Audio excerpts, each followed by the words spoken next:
Yama yetiefo nyina akwaba infambra akro life so anapɛ no wohwɛ life edifi ekopone Akuapem the voters registration exercise and the Electoral Commission of Ghana ayen hyehyɛ sɛ enkoso ɛwɔ Ghana ha no ɛno na ɛne no ɛrekɔso na wonim sɛ ɛnɛ the last phase of the voters registration exercise na wobɛpie mu ɛwɔ the AKRO constituency Akuapem town no ana ɛne no the last phase no ɛtumi ɛtogua ɛwɔ hɔnom the various polling stations and as a town so no de no etumi akɔ awie wɔ na ne no mpinpin ye gina the Christ Presbyterian Church polling station center. Yes, Christ Presby Church polling station center on ne no ye gina ya de dwumadi no ebrɛ na meka sɛ edin amete so ene nana kwame amponsa edi ne be pie mu wɔ ha no nipa no dodo na nhyɛ da mbae but the presiding officer ne kasa ne no wakyerɛ mu sɛ so far so good nipa 21 and at my register as at the time I was starting registration. I was starting registration around 7 a.m. Ghana time, and then was starting registration. I was starting nani panemba, but kakaka no nina say a fina worry about our honoman, so my presiding officer, and also no editor Ghana. Maybe people means that yes, the social distancing and I say the protocols na your man paying she say one from Guaque no juma our hand go to be PM Hanma and son a bit my join the queue no crano. What the sanitizers, CCI, and what would be the goons, 7 things, what must sanitizer, come, and we make sure that we shall nose masks and as a face shield, nothing soon be beyond so at my fine, and son with my joining, queue no, our hanum. We make us independent said and be put by, but and then I quit day one of the first and as of the last phase, our chrome hano, it's an independent said and by. We want to fear, we can say, watching Nibia, a look here and sana, wabe, it's an excuses, Nibia, Nippon, so no, at the ama. Ewa hanumna ubeka si Veronica bucket nya na anopane ni sia na mumuna se mframa no ano yedin ewo obepia won se asori dan ho se no bia nim no mframa no ano yedin kakra nti no eno no boy no ana ma bucket no etwie from na epai ene ne nsema ene presiding officer nso ade atuga na mum no ebi na nkwa so a wode ba eno so na nche wo ba be si entrance na fin so no urure ma wa horon sa na fin so no bia so no aye kama ewo honum na uhwe mechi ya unte the Electoral Commission officials no so ha ni no bibia so no etimi ekoso kama ewo ha the various parties no agents no ewo ha se ne oni me da Ghana ha yaka parties na the MPP the New Patriotic Party so na the National Democratic Congress NDC no one any wodi ntintiman pa ewo voter registration ni mo na one agent no so no ewo ho no man ni wo make sure se bibia so no bekoso kama e de ama one various parties na ni so won be pima we take the data of the voter registration exercise na and also no ekoso ewo the Christ Presby Church polling station center. Yako various polling stations no. Yako no senate wa no sabe penso na ati the other polling stations. As I say, and yako day one no unse nipa na nhyɛ da mbae. Nti ne no yebitu aben obi a wetime nya akonya a register na afin so yebisa no na experience so far so good no wanya ne card na process ni mu ofa na eteden or encounter challenges bia ene no nani enye ho ana nti bebisa no na hwɛ sɛ efi nso no bibia nso no betumi ayɛ kama de ama no ɛwɔ hɔ no nti no mbisa me ba ko ɛwɔ ha no ne ne site maka na voters register card na ne no 2020 come December 7th no or the to aba ma mbisa no so ofa process ni mu eteden or encounter challenge bi ne ne nsa ka ne card ne ne agye sɛ ne nsa etumaka the card na good morning. Good morning, Papa. Bibia woko. Pacho you na won say. Na me adom ye ho ye. Any voter registration no exercise no koso. Onsa etumaka o card. Process no eteden we encounter challenge bi. Pacho you mensaka. Oh, so far asori da ho akra de yebedu ha no. Na live ya nhyɛ de ni ha. Process no so bibia ya under control. Nyame adom mensaka me card. Okay, na ene na onsa ka o card no. Muze so what dem open our new year so bibi secret bi o ha ma onsa ka o card we ni eje. Oh, I said I knew secret bia but ye nema bebre a ye wa brabo mu no. Most of the time no ko banka wo hia, wo ko ha wo hia. Nti na chese wo card ni bia, eso won fa so bebre say obenya. Ene no hwe nipa no nhyɛ da mbepu mu ɛwɔ ha. Den na osusu sɛ ne unuanom na bato bɛhwɛ akaka aha. Unuanom na ene wo mbepu mu an den na esi wɔn kwante wo ntimi mba na bɛka kyerɛ wɔn sɛ ene wo mbra na bibia yɛ kama ɛwɔ ha nom na wontumi register ɛwɔ nti den na reka kyerɛ unuanom wontumi mbepu mu ayɛ. Oh, me nuanom a ntumi maaye no, yɛreka kyerɛ bia ɔhwɛ akro life no. wohu yɛn a ɛnyɛ lie bi obi wɔ hɔ retwɛn sɛ ɛyɛ kakra lie ne ba form ne ade a yɛreka kyerɛ obiara sɛ ɔmpue mmra na ɔmɛ register na voters register de wowɔ a ɛye because wokɔ baabi bebree a ɛno ara na wode bɛyɛ biribiara nti obiara mpue mmra na ɔmɛ register. Okay, yɛbɛda wase sɛ ne yɛne wodi nkɔmmɔ na biribiara yɛ fine wɔhu sɛ wo card no ɛfɛ ɛwɔ hɔ nom ɛwɔ na bakyɛ wodi nwadaro mepakyɛ wɔfrɛ me Naomi Akufu Mensa Naomi Akufu Mensa yɛnda ase bebree sɛ ne wogye pene ne yɛkasae yɛda ase yɛda ase paa nti ɛne no one of the registrants no ɛne ne wate ne nka ne nsa aka ne card kamakama hɔ ɛne no hu sɛ ne atumi agye sɛ ne electoral commission atumi amake it possible na watumi register ma ne nsa aka ne card no ɛwɔ ram sɛ line no nhyɛ da ɛnware nipa no nhyɛ da mbɛpie mu ɛwɔ ha sɛ yɛ but I think the line no ɛkɔ mu nipa ɛwɔ ha mɛtumi aka nkra no I think say wɔyɛbɛyɛ 5 ana ɛne no wɔn aba register na ɛmi sɛ abamu abaako nso wɔ ha no nso ne nsa atumi aka ne card ɛwɔ ha no biribi awɔkɔ na wɔfrɛ ɔden mede Ebenezer Dako Ebenezer watumi aba register kamakama wodi line mu no anasa reba no challenge bi ba wakɔ mu bi yes ɔma register na sɛ den na ma ɔba iso ba register na me wɔ fie na waka kyerɛ me sɛ wɔ register wɔ anamɔ ɛnti na ɛma me tu anamɔ ba me ba nso biribiara bɔkɔ ntɔkwa biribiara ɛnsi ɛwɔ a nti na ma mba yi no okay nti no ma yɛnda Ebenezer ase sɛ ɔno nso no ɛne ɔno nso bɛtumi abɛpie mu ha ne nsa ka ne card ɛwɔ hɔnom nti ɛne no mahu sɛ assembly member ɔno no ɛwɔ area hanom a ɔno no polling station no ɛhyɛ ne nsa less woba the electoral area na ɔno no ana polling station no nso no ɛhyɛ ne nsa ɛwɔ hanom me ne bɛdi nkɔmmɔ kakra na afei nso no yɛhwɛ process no ɛte dɛn biribiara yɛ kama ɔkɔ around no wɔn sɛ biribiara yɛ okay ana honorable biribiara yɛ fine ɛme adom biribiara yɛ fine na odin bɔbɔ odin akyɛ amafo kakra wɔfrɛ me Obeng Danso Aboasa Akuapem electoral area assemblyman no honorable ne din ɛno no ma me bisa honorable sɛ ne no ɔtɔɔ kɔ various polling stations no den na wahu ɛde afa process na ɛkɔ so ɛwɔ ha no mekyia atiefo ɛne ahwɛfo sɛ woka Aboasa Akuapem electoral area a stretch from PTC junction ekosi Latte junction nti yɛwɔ one abu 2 polling stations na 6 polling stations no wɔde 2 abɛka nti si ami polling stations na 8 nti manɔpɛ ne start monitoring no but ɔhaw ni baabi sɛ yɛkɔ biara yɛakɔ process no ɛkɔ so medication nso kɔ so nose masks ne hand sanitizers no yɛka kyerɛ wɔn sɛ obiara make sure sɛ ɔbɛhyɛ ne nose mask na hand sanitizer no so ɔfa process no wie a ɔde bi afefa ne nsa ho but sɛ ɔkɔ all polling stations Veronica bucket no ebi wɔ hɔ no ma nkorɔfo no ɛde ɛhoro wɔn nsa sɛ owie process no nti so far no it has been a peaceful exercise ɛm sɛ na day 1 na ɛm sɛ turn out no yɛ low kakra because ɛyi wɔ kurom ɛyi wɔ kurom paa ɛyi wɔ kurom nti me sure sɛ after ɛyi no sɛ wɔma emu no so a ɔmanfo no bebree na ɛbɛfi ase aba register okay nti no honorable Obeng ana ate ne nka no ɔno yɛ Aboasa electoral area assembly member Aboasa Akuapem electoral area assembly member and the polling station we the Christ Presby polling station no nso no ɛhyɛ ne nsa ɛwɔ hɔ nom na ɔno atumi atɔ the various polling stations na ɔno nso no akɔ around sɛ hu ɛyɛ challenges kakra ɛwɔ hɔ na efi nso nneɛma ɛkɔ yie wɔ hɔ no nso no ɔde ato gana ma me bisa honorable sɛ ne no nipa no mmaayɛ no den asɛm na ɔbɛka kyerɛ ama nipa no afifi aba obi wɔ ɔba ɔsi nipa no dɔɔso ɔntumi medi line mu saa ne ade na afei nso process no ɛyɛ slow den na ɔreka kyerɛ wɔn ɛde afa process no ɛkɔ so ano asɛm kakra mɛka no sɛ it is a national assignment and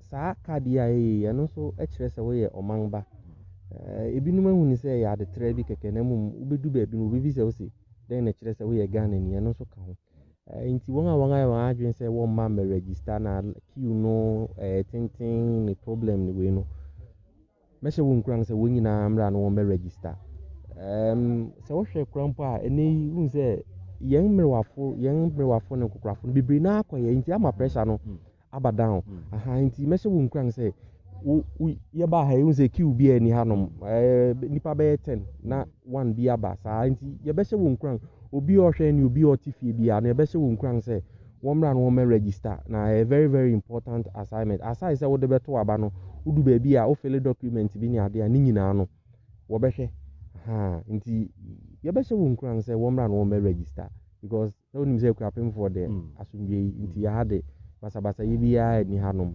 obiara ba odi lane bɔkɔɔ na wakɔ register nti wɔn a ɛyɛ wɔn adwene sɛ basabasayɛ ne queue ne line mesrɛ wɔn sɛ wɔmmra no wɔmmɛ register.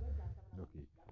Now, Honorable Mami Bissau, in your say, on the various polling stations, and yes, security personnel, but I said, I mean, who any security personnel, as a police officer, prison officer, be a minister that in whom would be as our Hanome. I didn't see Namanabanaza. Kakra Mekan said this security and personnel, so no, it's a easy no any among us said say we provide security personnel. But you say sometimes there were flash points and I say flash areas. I want to basa any other work. But you say in the history of Akuapem and I say a cropon per se no. Me who say young to aba basa yebia aba. Inti ebia won adwene say because of say peaceful. There be to aba peaceful. Yantis will be atreseka, yantis will be atwitu, yantis will be abrubi, yantis will be akasakasa. Ubiaba, the process is very peaceful. Inti ebia won adwene say because of that inti and who here say what they security personnel beba. But me fi anoma me frɛ mpanyinfo na mama wɔn ehun sɛ those are high peaceful no bibia betumi asi nti say wo bɔ modern na wɔde ebia police ni ba ko en bia na wɔde wɔn abeto because emre esesa ɛna afi ye nim ye besi nti we have to be prepared for everything. That is it. Okay, so honorable now think about honorable will find out was then I'll catch a Akuapem and I feel so Akuapem o man for any no what to about and I say what to about any man or electoral area then na and you know Obeka any actual one process na koso. Okay. Asem kakra meka it is very very important for every citizen to exercise his or her franchise, and the only way to exercise your franchise is to go through this process and acquire your voter register. And so what your main muna e wadwene say una mo main ni ma keke won to aba won kire wadwene wo bibie ma enyi. So make catch omanfo ne say obi amra na omra no me register no nya ne card na edu December 7th wako kire na adwene. Okay. Mati honorable Mayenda was intending honorable Obeng onono the assembly member or an assemblyman or Abuasa Akuapem electoral area. I need the Christ Presbyterian Church polling station center agency see and also no na say what is what didn't come adiafa eniama ekoso ewo hanmo chumu asumdwe na ewo electoral area ni ma ni bibia so no kama okasa de fa the turnout no low turnout no ni no ekoso ewo hanmo no there say koso ewo krom because no say obe piem ewo the Cropon town there no say hana akoye hometown nti ni no nipa dodo na aya wo wu asabi aha na wo be si ho no so no etumi ekoso nti no so ka ho bi ana ni turnout no ewo form kakra but oje di say brepe mu no nipa no beba afin so no one be register ewo hanmo na name nsaka the and I said the youth organizer at the new patriotic party the constituency anymore and you know my friend Sir John Jr. is that say ni ding no cry no empen fu ding ewo hon so no the youth organizer Cropon constituency hanum honorable bibi ayeboko munya bia boko and mama ma mbo din chete fu na nipa ni enimu no wo hu medin de kojo usafi dodo na afemi IGP. Oh, okay. Constituency for Canada. Said wa unim dada no.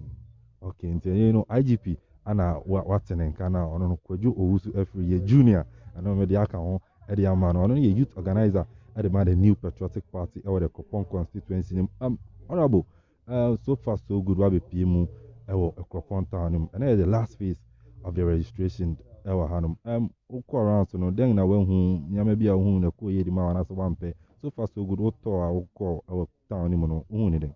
Well ma menchia una menchia wahwefo ne otifo so na menchia Akuapem nyina I started from the one I started fi Okrasi zone and yadi aba bedru Cropon na yakọ around so you say easy for na aye adwuma pa indeed omoka say or starting registration or mokase or mebuama ya observe all the necessary COVID-19 protocols and measures no indeed to say easy for no omo di omo huni obedu baby no ma bo omo canopy omo hyehyɛ omo tables ne omo chairs nicely no mo di nsu ne Veronica bucket si wa obi ahoro ne sa hand sanitizers so hot tissues so hot across all the police stations I call timu say easy for na yadwuma na omo staffs no so ye fast into omo ma process ne coin them to baby any ho yen as a political party yenya challenge to da na bia whether na ama machines na ye slow kakra but we understand to see pia koso nti ye dey encounter any challenge bia from the process and so far we are happy with the process. Okay, mami bisa so far walk around no what's your turnout na so any nyamianim no kwari the rate at which Akuapem-North atro omudino me akra me ho adwumi na eye ye kra say nipa ne ma out to be as at yesterday na yenya even final crowd from the other places where we're around almost 60,000 and it's massive 60,000 there Akuapem we are anticipating around 20,000 15,000 to 20,000 and pay me around so you do baby nipa 20 baby nipa 30 even as at this morning 25 police stations are you crewman do baby unya 20 unya 30 utimu say ahokeka no although your first day no nipa bebre any around and still they are registering and the turnout is massive and I mean gidi say adwuma manfo crewman who say MPP aban no obiara pese this time okeka no ba beto aba ne bi so our crewman who say asphalt koso it is ha now for the first time in the history of Akuapem asphalt crewman obesore so ba register to aba makufuado iti enye mo nwa say nkofo tuomudi because omo say omo ni abema no obo adwuma pa. Okay, nti you know His Excellency the President of the Republic Nana Addo Dankwa Akufo-Addo obo adwuma no mami bisa wo agent ewa hanom say ono no so no obo adwuma ocha well resource that you know bibia ebekoso kama e de ama no ewa ha on counter challenge bi ma say da ahwe ne ye ni no wabepie mu ewa center. Well yeah agents no I can tell you, say, a series of training. Even as at yesterday, and now, me and Kasami Bishia, me a coupon, me mountain team supervisor, and now, Bishia Omo, and me a final briefing, and the Ubia logistics manner, and the Waber say, Ubia can book, Ubia can pen, Ubia can face mask, Ubia can hand sanitizer, Omo Juma. Most of our agents, no say, police station executives, and T, Omahoki Council, I was so parent agents no ya training omo oko each police station you have 3 agents that should tell you how yours MPP is you 3 agents each police station aside the 3 agents police station executives BI on standby omo na house to house to make sure phone will you know omo ba omo Ghana card na and as omo ba omo passport no the agents know how they will assist them they will serve as guarantors to these people. Nti agent no your party people no I think say they are also being cooperative and we are also grateful to omo for adwuma bia omo ye de aboa aban ne oman Ghana. Honorable mami bisa ovim oko around so no say na kan na ona o hwe Akuapem town no so no security hon sensem to them because you know me sure me hu any security personnel bia around so far so good oko around so security hon sensem to them. I say also try when security person be around. To be frank with you, enye omunya na share uniform. Enti security for her. So Akuapem the capital of the municipality. Enti police for around. Patrol team echo around to make sure be our. Yeah, peaceful people. Enti although you're peaceful, no, we anticipate that you better to say but in case we be bad. The police are on standby. We are sure say security there. We are safe. You have phone register. Then you have your register and talk. We are okay. We are okay. Honorable on final words. Then I will catch you supporters and I said the supporters of the party, the new patriotic party, and a few so no youth organizer, the youth especially. Omona na basta process. Omo match involved. From the 18 Akuapem at least 30 years, I'm not much involved. as a youth organizer, then I catch youth and other so the supporters as a whole. Well, asoma me kache minian Akuapem for mutimi. Ene Ghana member mutimi say registration no yenwie nti wa untimi register e bia look for a police station around and register. Na ohwe adwuma na nado danko Akufo-Addo eye na adwuma ono abona na madoku a eye ewo kurom ha. Sebe oye babunu a osoma onije na unya anigye de begina police station de register because 2020 abayi want to be a part of history. 2020 abawi amwa ama FSHS no yantoa so. 2020 abawi bi ama ye kwan a asfalt ya start enkwa nkusu obusuma. Se pese ya kodu kofodua. Nti ye kroma de ye be free so no Akufo-Addo be free so no na ye be bia asfalt. It is all ye okuponi ufilate ufrobusuma se na ye registration okrum na wantimi anya bre okupon be register.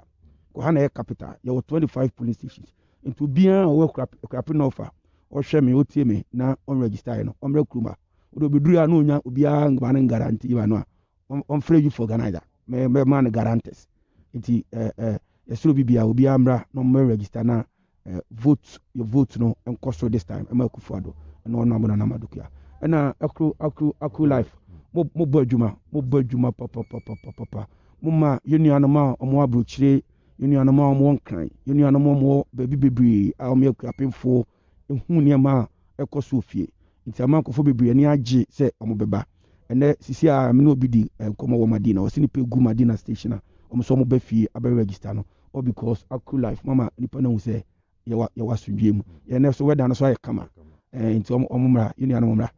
Fantastic one. The youth organizer of the Akuapem-North Constituency of the New Patriotic Party and leading Eddie Kwejo also every year. When my friend Sir John Jr. Our honor any no otin any ma asem our kasa at the far any registration exercise ekoso ewo Akuapem kronimu and so no our honor na any no mama say if I know gusu bank kakra any no registration and so no ekoso our honor there.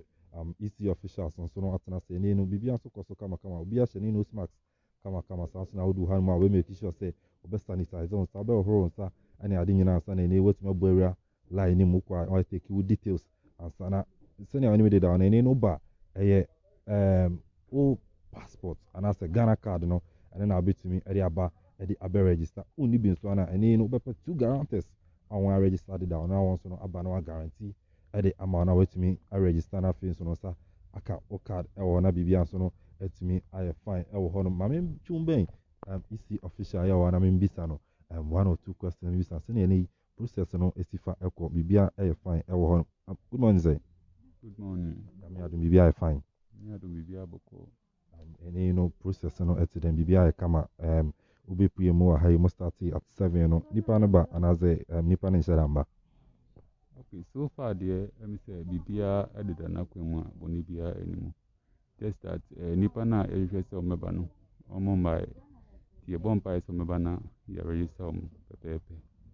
Okay, na ube PM no, more encounter challenges be. There be so far the encounter challenge bibia kono kwanso. Okay, quick one as a EC official no, security want to say me by me share who any security personnel or hand security want to say. Okay, so far there, let me say the bia ko nyina no basa bia nsi be bia nti let me say almost share in advance no mo share hase no na boni bia nsi nti na say unhia say the security bia be ba hase say mfumbanifo ama numbers na dia say ehun say bibi etochima ehia say de bi hia security a ebitima frɛ na ma be boy but see ade ehun problem bia nti nya ehia security bia wa hase. Okay, last one our turnout na ekoso wa no then abeka training pana e ofie no afin so wetima ba be register metina ka say sisi ano omunti na ya ba hase nti say wadu 18 years as a wose fata say woto aba ya ready say e be register nti obi bia o fi bia no bra na ya register o ya ready nti ya twɛn mu ya wo ha kosi ene ya wada ebe nti 6 days nti say e bia o bibie na say na wonya kwan ba from now kosi ochina kosi Thursday there e wo ha a betima register o pepe that was. Okay, yɛde ase bebree nti ɛni no EC official ɛni no wɔte ne nka no ana wakasa ɛde afa process na ɛni no ɛkɔ so wakasa ɛde afa turnout a ɛno nso no ɛta so ɛkɔ so ɛwɔ ha no ma ɔkyerɛ mu sɛ ɛni no sɛ wɔde 18 years nkwa na wowɔ ɛyɛ passport anaasɛ wowɔ Ghana card a bɛpue mu ha na afei nso no bra na bɛregister na biribia nso no ntumi ɛnyɛ kama wonni saa nneɛma yi bi nso na woba pɛ 2 guarantors na fa ka ho afei nso no mbra na afei nso registration exercise no wɔn register mfa ma ɔka kyerɛ sɛ ɛnyɛ adeɛ ne wɔbɛsi obiara ho kwan sɛ ɔn register na mu woba na meet the requirements ne deɛ a wɔbɛ register ɛde ama na maame ntwom bɛn ɛyɛ one of the party agents a ɔno no ɛwɔ ha ɔ represent one of the parties no ɛwɔ ha maame bisa no party ɔ represent na afei nso no ne din ɔtɔ wo din Frame Kofi Asiama. Party bɛn na osi wɔn anam wɔ ha MPP. So far so guru bɛpie mu no bibia ɛyɛ okay registration no ɛte dɛn as an agent ɛde ma the New Patriotic Party no. Oh, so far the BBI kɔ fine encounter problem BI nti bɛm sɛ BBI fine. Okay na wohwɛ turnout na sɛ nipa no asɛ wɔn hyɛ da mba saa then sɛ beginning no wɔn ma nipa bi kɔ bi wɔ EC office ne ade nti ɛno no nso ka ho na im sɛ first time aba town nti ebe take time kakra but as times goes on nipa no ti a wɔbɛba. Okay yɛnya yɛnim when it comes to elections and registration agents no both parties no o colleague ɔno no ɛwɔ the other side no ɔne no relationship to them moto wɔn to them mo bɔ nkɔmɔ mo sɛ so anaasɛ ɛne akɔyɛ registration MPP and listen to obi ankasa obi a ɔne no relationship to them. Oh yɛbɔ nkɔmɔ yɛ me nua kra nti yɛbɔ nkɔmɔ biribi kora wɔ hɔ na menni me gya no kakra me ba korɔ no kora tumi correct ma me ne ade nti yɛyɛ fine paa. Okay fantastic one ɛwɔ hɔ no yɛ party agent a ogyina mu ɛde ba ne New Patriotic Party no ɔno nso no watɛn nka yɛbɛda ase ɛwɔ nkɔmɔ ado nti no sɛnea onim no ɛne still life ɛwɔ AKRO life sa ɔda so ɛhwɛ yɛn ɛwɔ Akuapem no Akuapem the voter registration exercise a ɛne the last phase no ɛkɔ so ɛwɔ Akuapem yɛde live coverage no ɛde ɛbrɛw meka sɛ wɔfrɛ me Nana Kwame Amponsɛ di ɛne ne T1 barbering shop sanso na Seaman advertising ɔada Roma na ɛne no yɛde dwumadi no nso no ɛbrɛw live ɛwɔ the Christ Presby Church polling station center yes ahanom no ɛyɛ center a ɛdu day of elections a elections so no atumi ɛkɔ so ɛwɔ ha wɔte the assembly member ɔno wɔ the electoral area ɛyɛ the Abuasa Okuapema electoral area no wɔte sɛ ɛni no ɔkasa saa so na the youth organizer ɛde ma the New Patriotic Party a ɛni no ɔwɔ Akuapem constituency no nso no ɛyɛ Kwadwo Owusu Afrie ɔno nso wɔte sɛ ɔkasa wɔte party agent sɛ wɔn nso no ɛkasa EC officials nso no akasa na yɛhwɛ anim sɛ ɛni no ebitumi ɛnya a member of the NDC na ɔno nso no bi a ɔbɛpie mu wɔ ha yɛn nso no ɛne no adi nkɔmmɔ no afei nso no biribiara nso no atumi ayɛ kama ɛwɔ hanom na process no ɛyɛ a little bit slow but megye di sɛ as the days goes on no nipa no nso bɛtumi aba afei nso wɔn abɛ register na biribiara ayɛ kama ɛwɔ hanom na sɛnea ɔnim no presiding officer yɛfrɛ no Isaac ɛyɛ Tando no ɔno no ɛbɛpie mu ayɛ ne di nkɔmmɔ no ɔka kyerɛ sɛ as at 7 a.m. no ana wɔtumi start the registration ana afei nso no ɛbɔ bɛyɛ 8:30 no na so far nipa wɔn register wɔn ɛbɛyɛ 21 nti wɔhwɛ anim sɛ nipa no bɛtumi aba afei nso wɔn register more ɛsiane sɛ ɛyɛ from now till ɛyɛ 6 p.m. ana registration no nso no ɛbɛtumi nso no akɔ so ɛwɔ hɔ no nti no ma yɛn fam na yɛnhwɛ exercise no sɛnea ɛnie no ɛsi fa ɛkɔ ɛwɔ hɔ no ma ɛnie no mehu sɛ yes adam baako ɛwɔ ha ɔno nso no make sure sɛ biribiara nso no ɛbɛyɛ fine a ɛne woba check your temperature na afei nso no sanitizer no watumi asanitize na afei nso watumi ajoin queue no na watumi akɔ register ɛwɔ hɔnom san so na ɛnie no mehu maame nom ne me sisters wa wɔn so no wɔnam process no ma ɛnie wɔrekyerɛ wɔn ni sɛ na ɛbɛyɛ wɔn nsa bɛtumi aka wɔn card ɛwɔ hɔnom na biribiara nso no ayɛ fine ɛwɔ hɔnom wɔn a wɔn mma hyɛ wɔn akyi nyinaa nso na bɛpie mu ahụ sɛ ɛnie no they are poised to get the voter register card no na ɛbɛyɛ 2020 wei nso no wɔtumi ato aba ɛde ama any party of their choice ɛwɔ hɔnom saa nso na sɛ ɛnie no yes ɔpanyin a ɛnie no ɔte make sure sɛ wobɛtumi register no so no atena ase ɛwɔ ha ne biribiara nso no ɛyɛ kama ɛwɔ nti I think sɛ ɛyɛ very very smooth process ana ɛkɔ so ɛwɔ hanom nti no yɛbɛbɔ obi bi aba so EC officials ne nneɛma a wɔde agu akwan mu ɛma registration exercise no nso no ɛkɔ so no yɛbɛda wɔn ase ɛwɔ hɔnom nipa no nsɛ daa ba mmom ɛyɛ kakra ɛnɛ no akɔyɛ day one no megye di sɛ ɛno nso ka ho bi ɛne ɛma nipa no nso no mbɛpue mu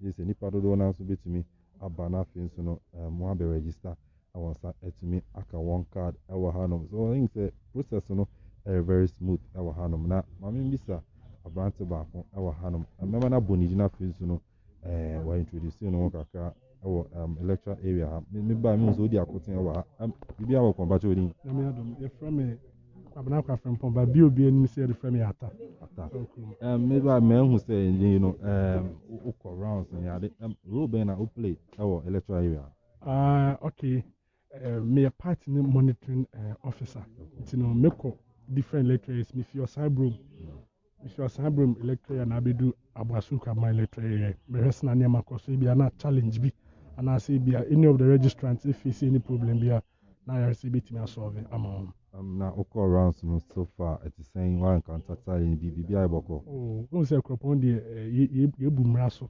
wohwɛ covid-19 protocols a aban no de agu kwan no mu no obiara di so pɛpɛɛpɛ obiara hyɛ ne mask obiara ahoro ne sa class na wawura registration hɔ nti no biribiara da din yɛbɔ mpan so sɛ as time goes on so no ɛbɛkɔ so atoa so saa woyɛ babuni ma me bisa dɛn sɛ na wobɛka kyerɛ wo nuanom a wɔwɔ fie a wɔntumi ba mɛregister yɛ no registration no a mpɛn pii na yɛ amanfo sɛ abato nti na yɛ registration but aside that no nso no for transactional purposes yɛmfa sɛ wopɛ sɛ wo register mobile money na wonni saa card bi a ɛbɛyɛ den wopɛ sɛ wobi account kwankwan na wonni saa card bi a ɛbɛyɛ den nti no yɛbɛsrɛ mmaabu wɔ fie sɛ wɔn bra na wɔn bɛ register na wo register a na bi mu wati wobɛtumi ayi obi a wobɛtumi adi w'anim kan ɛyɛ mfe anan a ɛwɔ yɛn anim no nti mehyɛ obiara sɛ ɔmbra no ɔmbɛ register wo register nkwa da wobɛtumi ato aba elect wo next leader wobɛdi w'anim mayɛ nase bebree ɛwɔ ne ahoso no aka ɛde afa ho nti no ɛne no ɛyɛ monitoring officer for the new patriotic party ana ɔno nso no bɛpie mu a ɔno nso making sure sɛ ɛne no ne party no bɛtumi anya the actual data of the process a ɛkɔ so nso no ɛwɔ hanom na ɛhu sɛ ne EC official baako nso wɔ ha ɛne no wayɛ relax kakra ɛsiane sɛ nnipa no nhyɛ da mma register saa but ɔgye di sɛ abere kɔ n'anim no nipa no nso no ebɛtumi aba na afei nso biribiara nso no akɔ maame ntwom bɛn na membisa no dwumadi pɔte a ɔno nso no ɛyɛ ɛwɔ hanom biribiara ɛbɔkɔɔ na mpakyɛw dɛn ade pɔte na wohyɛ da yɛ me na mema card no sɛ wɔregister wiayɛ biribia me na mema wo last card no na ɔno na wode bɛto aba 2020 na woyɛ no wahankanta ne challenge bi biribiara ɛbɔkɔɔ biribiara yɛ cool biribiara da n'akwa mu basabasa biara ni ha na sɛnea woka woyisi wo card yi ebi a na obi aba ɔyɛ minor sɛnea yɛnim no wɔahyia obi sa woba sɛ bi wɔndi 18 na ɔtry sɛ ɔbɛ register anaasɛ obi wɔ koraa na waregister deda na ɔba na ɔsan bɛ register moahyia biribi sa anɔpɛ de yɛnhyɛ biribi sa berɛ a yɛhyɛ adwumadin no ase koraa pɔ yɛnhyɛ biribi saa obi aba baabi a yɛbisa wo question ɔba kɔ bɛgye card no kora mebisa wo sɛ wadi how many years ansa na mabi kora na mayi card no ama wo nti biribiara da n'akwa mu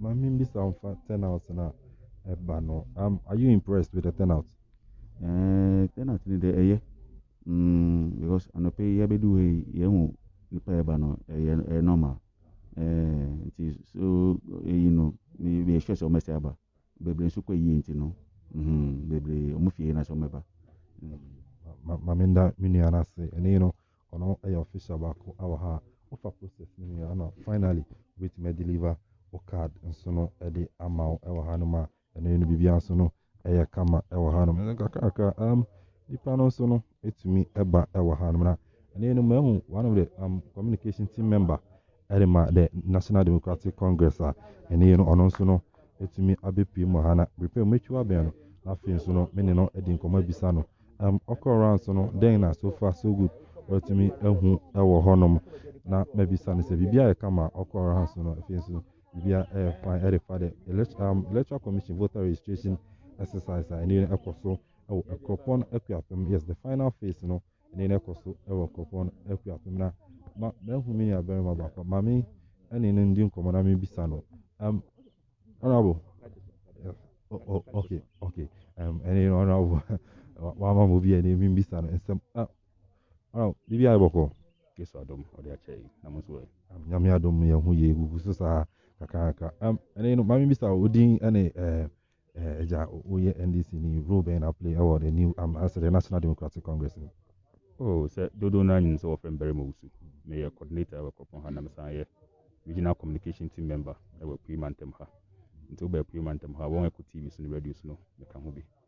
Na ɛnɛ dwumadi nso wankasa wɔne tua sɛ this is the last phase of the Electoral Commission registration exercise ɛrekɔ so wɔ man yi. Ɛnyɛ Akuapem ha nkutu na saa dwumadi ɛrekɔ so.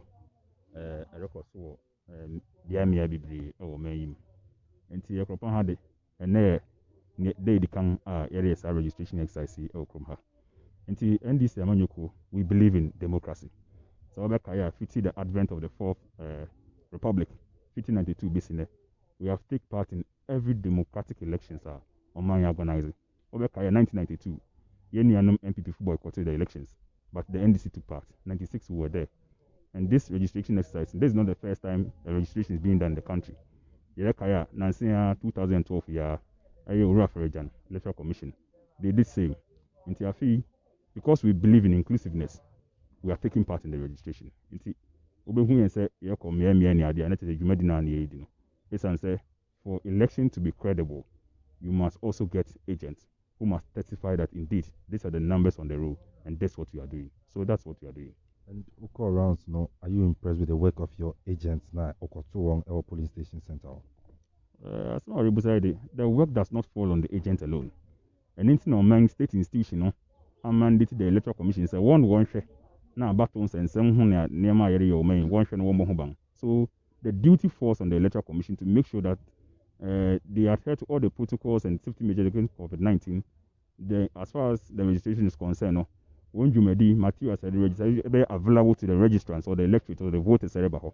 The agents, they are just complementing or supporting the work of the Electoral Commission. Nemum, made Malcolm Yemi, Emerson can was straw.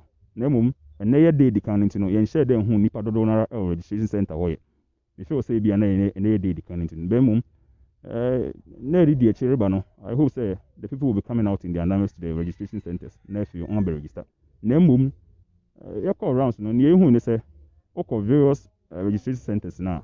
I'm say Veronica Bucket, you don't see them there. But Electoral Commission, my assurance, they will make provisions for all these things. Maybe so have a corner, nipa register no no smacks near. I think we need to beef up. Now, man for no bang. It's answered the Electoral Commission gave us assurance, say they will put all the safety measures and the protocols in place before registrants come to the registration center. And Mrs. Su say, to see the water and uncle kaka. Into no, one more announce now, you made no. One shall say, we man for no bang for yard.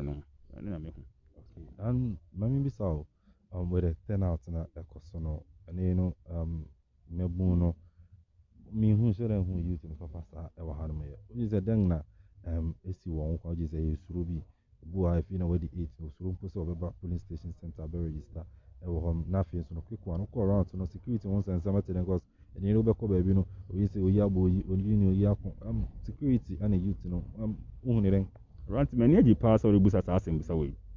Manfio hanging out of sharing, and the TF on Facebook Live. Young Yakoso or Miami Pipi, Okupimus, whom a payment here, you whom Yakoso or Casua, you whom Yakoso or Savannah. Yaku Sani many P. But be a Jina, little Busau, where would you say Bamboni Buha? You whom any state security or a be high, personal be high. This is here, I said to trust him because you are one or Banobokan. But the Electoral Commission has given us assurance that they will make provision for security personnel across the various registration centers. But we are not seeing some here today. Many the presiding officer and Kasai, on Akuapem a very peaceful town, and once she say why and yet all the security personnel and who are also uniform, who are national security personnel or they are not in uniform, we are not home, but assurance of making security a very tight and you do be on some other touch my when you talk about state security, they are supposed to be in uniform. You can employ a vigilante person here. It will just be in a normal, and we've seen some. Many workers and as I was well now, just ordinary person holding a gun and a pistol threatening a police officer. It has happened across various registration centers. So we cannot put the lives of the people at risk na yɛn nyinaa hanka sɛ some of them are not in uniform. If you are not in uniform, you are not a state personnel. And then they are and camera. So I believe they should make such provisions so that it will give the confidence in the youth so that they will come out in their numbers and come and register. Because you have to trust them, of course, for me, and who be and it's one mass I be higher. It's an over harness to trust him. How will he protect himself against the atrocities going on? But you wouldn't say, and they just say, baby, now so a Juma near the It says today is Saturday. To some of the youth, it's a working day for them. It's a crowd will be a so called no eating or the Babon Nebusian Hobang. It's you who you know, this may be some of the reasons. I ain't you who you know. But I believe if it's your channel, we'll be seeing them in their numbers because the youth population, the youthful age bracket, our population makes about, I think, about 55 or 60% of the electoral roll. And so, definitely, I believe we'll be seeing them in the coming days. Yeah. Okay. Final words. Then I will catch all supporters of the National Democratic Congress. I am not only telling the supporters of the National Democratic Congress, but we are telling Ghanaians to come out from their houses to come and register. Jumedi Erikosi is a national exercise.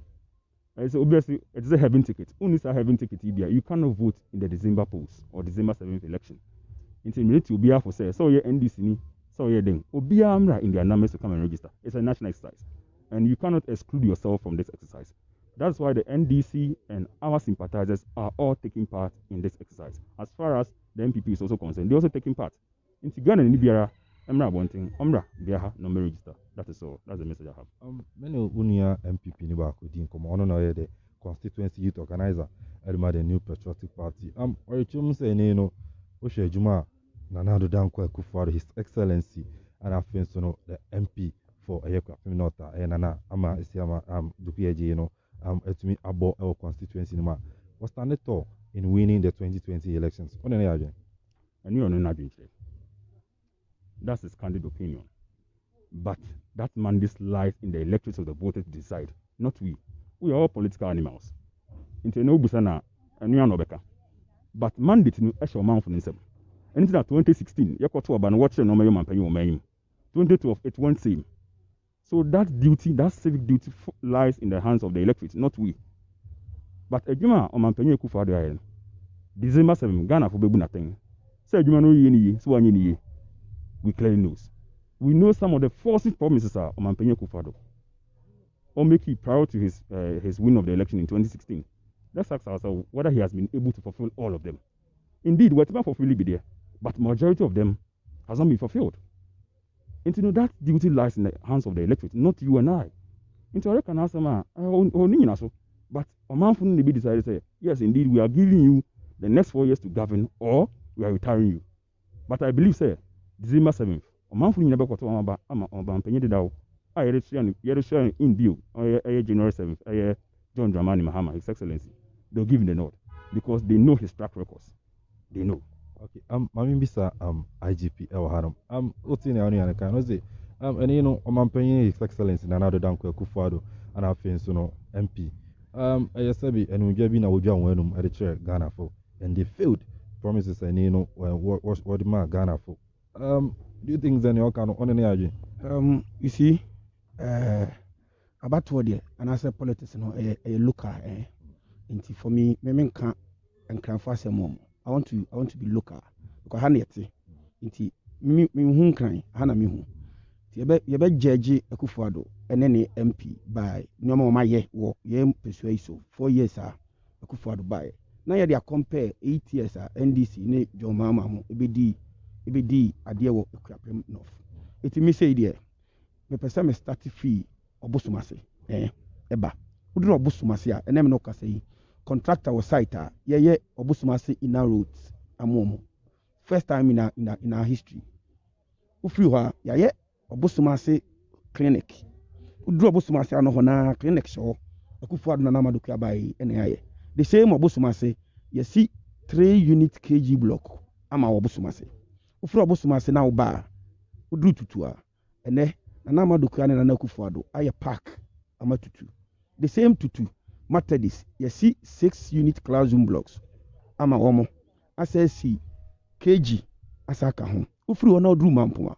ɛna odu Mampɔmpesek a yɛsi 12 unit classroom ɛwɔ Mampɔmpesek amena ɔkasa yi yɛsi dormitory a ayɛ ready ɛwɔ hɔ ɛnɛ nursing training college aba Akuapem-North woyi no firi mu a every year biara Akuapem-North nkora a ɛtwerɛ BEC ɛyɛ around 2000 saa nkora yi for the past 3 years wɔn nyinaa maame mo ɛnya free SHS a ɛnɛ nkora no kɔ school free nkora yi nyinaa kɔ school free eti sɛ ɔba ɛwɔ asylum ɛwɔ yɛkyia na ɔgye kyɛsrɛ a woyɛ parent na akɔtɔ aba 2020 oto ama ɔba no daakye sɛ wɔso ba nɛ ɔbɛkɔ school free na woyɛ ndc ni na wo sɛ wo deɛ wompɛ free SHS nti kɔtɔ aba na watua wotua aba school fees because sika na adwama ma wia no bi wɔ hɔ nti wo deɛ wobɛnya bi de atua school fees a Ghanafoɔ a ɔmoma wo GHS no ɔmpɛ sɛ ɔmo kɔkɔ benefit ɛnɛ SS foɔ no a ɔmo starte free SHS no ɔmo registration fee almost 500 Ghana Akufo-Addo atua no nyinaa free ɔmo practical fee Akufo-Addo atua no nyinaa free na yɛmpɛ wei yɛpɛ dɛn yɛmpɛ wei yɛpɛ dɛn barima mami bisa o den na John Dramani Mahama ɔde ba on board nti a ɛsɛ ma Ghanafoɔ ɛto aba de ma no Minia, I mean, touch on a few, Minia, and Kuntumpuni atro. Sabi, the politics of those archaic days, no more. We should stick to the reality and see what is on the reality. So, Kuntumpo politics of UP and National Liberation Movement, or it can be say, Nana Amaje Dokia, Sabi, now, can I want more than Tianko to Aban, a tune in Kuntumbo. Men look at Busaminia say, a promise or share, Obesis Sports Stadium, Amatu from Wayana, I will keep Mantema. Has he been able to do that? Evidence based. He has not been able to. Okay. And so why should we go and give him the nod? Many records say we propon kroma, then pan away propon kroma titri. Enti o man for no, enko to ma ba man. Then party to and why kroma. Let me tell you, this asphalt is a John Mahama initiative in 2016. Sure, my make a vision. Uncle can February 13th, it was passed in Parliament. With the curtain, and it took all this women, all their roads were asphalted. Indeed, it happened. What the Kasach say free SHS. In the advent of democracy, in 1992, yet for Parliament, they didn't free SHS. No, they boycotted Parliament. Free SHS was included in the Constitution of the Republic. Even a trans, a pound, among and this among you, they didn't take part in the democratic building of this country. A constitution, NDC, and a trans song that say, you free SHS for secondary schools. That's why we started with FQ in 1995. So in FQ, it was free compulsory basic education. It started from there. Also, it was what? Progressive. And yet, Bamna, it is fear primary schools. Now the Waba, no be implemented. Opposite was a phone. Now, no, you don't throw a woman and say, you be any young cutting. And then the young cutting. Continuous. So he should give credit to JDM. Indeed, he started with building of over 200 secondary schools. When we were leaving government, we have already completed 23. We have already completed 23. Now I'm can't be vintrol. I can say over 500,000 students or what have you already got to BC. I'm not be vintrol meaning and say, oh man, say the aging of the population it doesn't grow back, it grows forward. 2010, what was the BC population? It was around 113,000. But before we were leaving office, what was the rule? It was over 200,000. How many schools were completed under JDM? Over 1,000 schools. Primary, secondary schools. We refer so many of them, including his Akuapem Secondary School. Some of you can't tell me. The funny idea, it's also more like a day among Akuapem Kuto on Ghana. Akuapem Kuto on Ghana. You come now among the Susan Akuapem. Dabena on my mind, parliamentary candidate, NDC. That does not lie in the hands of the MPP to decide. I'm making a bench out. I'm very young vice presidential candidate here. They were making noise around the globe. And if you want to jump, if you want them, and we won't say, Mia, we shouldn't include women in our governance. I want our communication director, Babu Yasama. He said it on air that he doesn't see any beauty or anything in this woman to govern this country. We will elect the person. It doesn't fall in their hands. Young in the area, the area. And the world one has and baby MP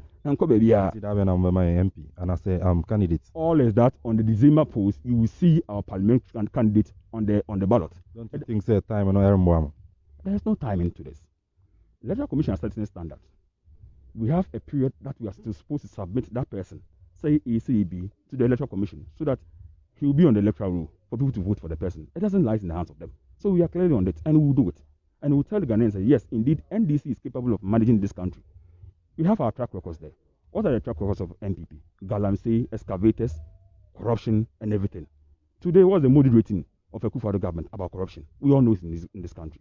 So what they are saying is nothing else but falsehood. That's it. Okay. Aminda, but final, IGP 1 minute. Then I can add supporters and our friends. Worry about Sabia. 5 minutes. Osi to park yenye Aku life with the Memawa summit. Said the baby who you MPP and DC, the Okano Cre, and they do Chantro. And the Unika Skakra, Miama Markeska, Kotutu, Nakohe Park, and say, Onabana Namaduka Baye, to park no, ya, and I, ye.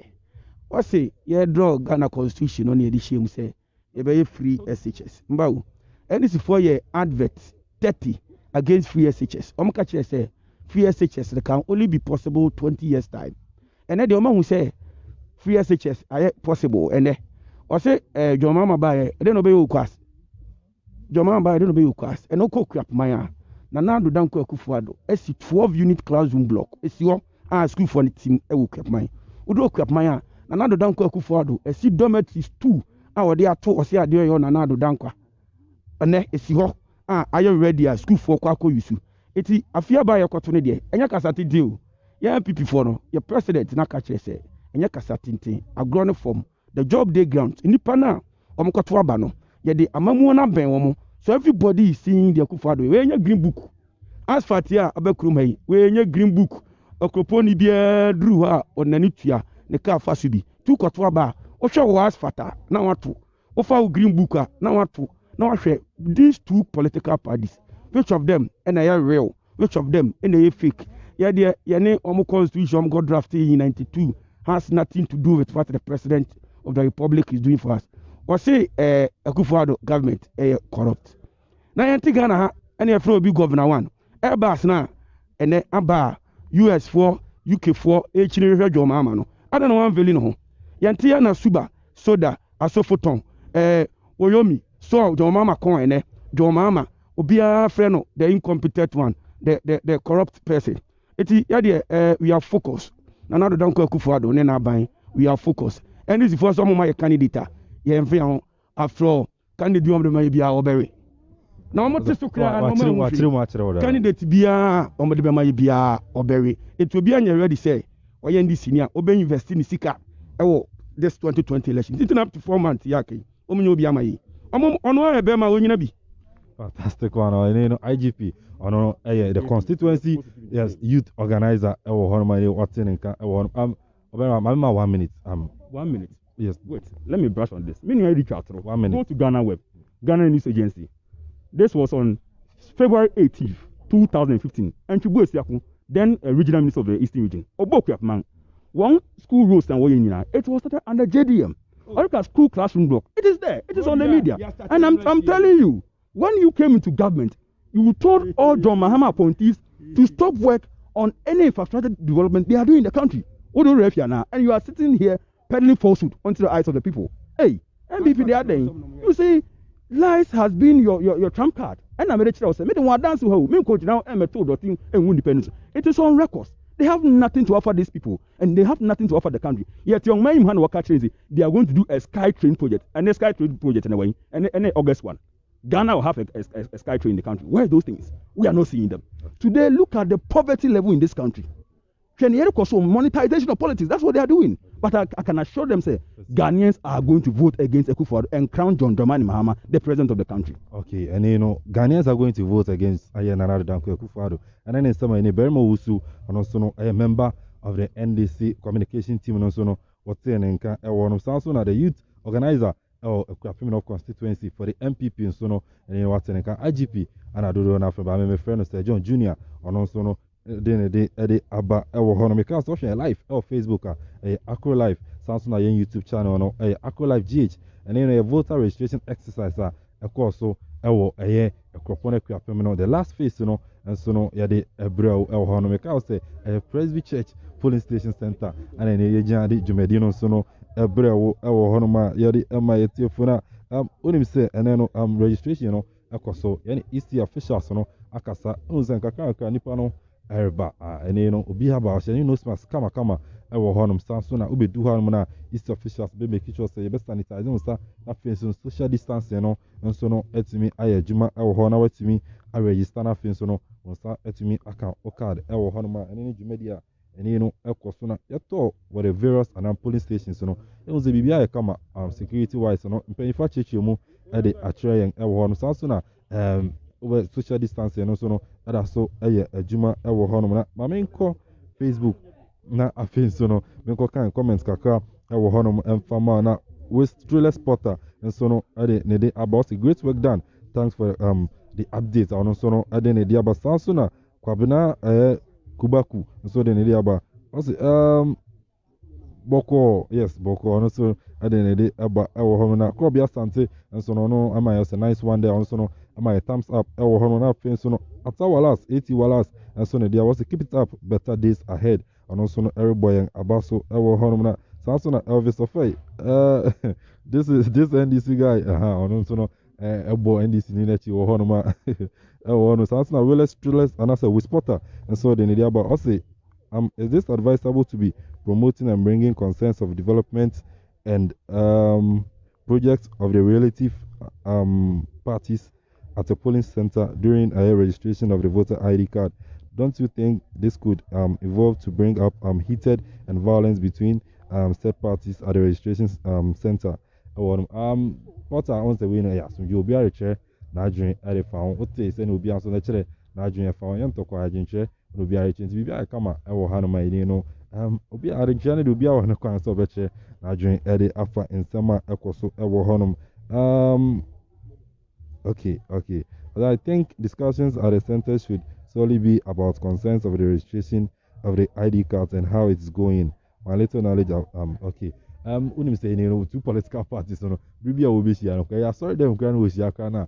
What the politics they will want to know as I any to know the MPP and this one was that and to be a channel to know sa pena isi fans no eti ewo hɔ no ne comments kakra etimi abano akenkan ede amamo ewo hɔ no na because I was also live ewo AKRO live so Facebook ana afin so no YouTube no AKRO live GH a o share wona ma me fan na se kase mfama mranti mo abodjuma bra ya start na ya face challenges kakra but mranti tu won si wo ai ne no mo support yen kakra ai ne wo support yen won na abanti ne ni Sela Gaddafi yes na na kufu ma me mbona baso won mo hwe ne microphone kama me kura ha on wa making available edi amayen AKRO live for so na fin so no abanti ne ni Sela Koma yes Koma ono so no make sure say ne on camera ani bibia so no by fast na branch and ni Sela Razzle ono so no make sure say bibia so no come off yan setup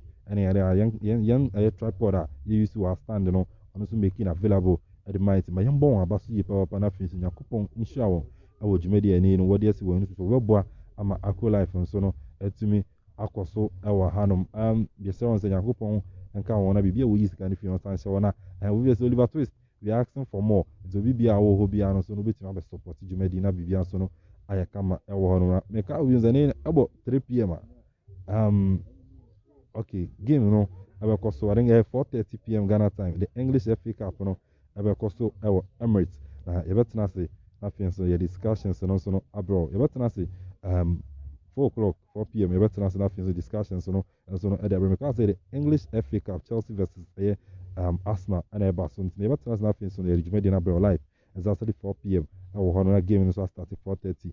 My member will be about so any unya kwan share e fie any the voter registration exercise a course Akuapem-North in the last phase no ya di Jumedi na bro unya bre share. My member production team na about young producers no I will honor and America was the voter registration starting at Akuapem the state of August next week Thursday. Zenin so when you are register now. Mema wabe mumbu mema renho days no ewo hon ma fie na akopem the state of August no registration so no betumi atugwa ewo hon ma bibia so no kama ewo hon nti ma membo production team no abaso na quarantine ono na the technician on news and affairs director on the day so executive producer no ohene staff for it cameraman Joe ono so make sure bibia so no betumi kama on se ni woni ho a yetumi fa jumadi no emfa embrel me di meji chi awon no medin ɛne Nana Kwame Amponsa ɛdi nkyia kɛse nkɔma Nana Afia Nketea Obuo ɔno yɛ the Queen Mother ɛwɔ Akuapem ha no maame nkyia no ne de hyɛ baako ɛna ne no mede dwumadi no ɛbrɛ wo yɛde bɛsi na afei nso no dwumadi aka no atoa so ɛde ama ɛwɔ hɔ no meka sɛ AKRO Live ana ahwɛ yɛn Facebook saa so na YouTube channel no ɛyɛ AKRO Live GH nyabre ne dɔn no afei nso biribiara no program sɛ ɛda yɛ anim no watumi ahwɛ na biribiara nso no akɔ so kamakama ɛde ama wo ɛyɛ Kuropɔn Akuapem Christ Presby Church Polling Station Center ɛne yɛde dwumadi no brɛ wo mɛdam ase sɛ wonya aberɛ de hwɛ yɛn mukyum kaa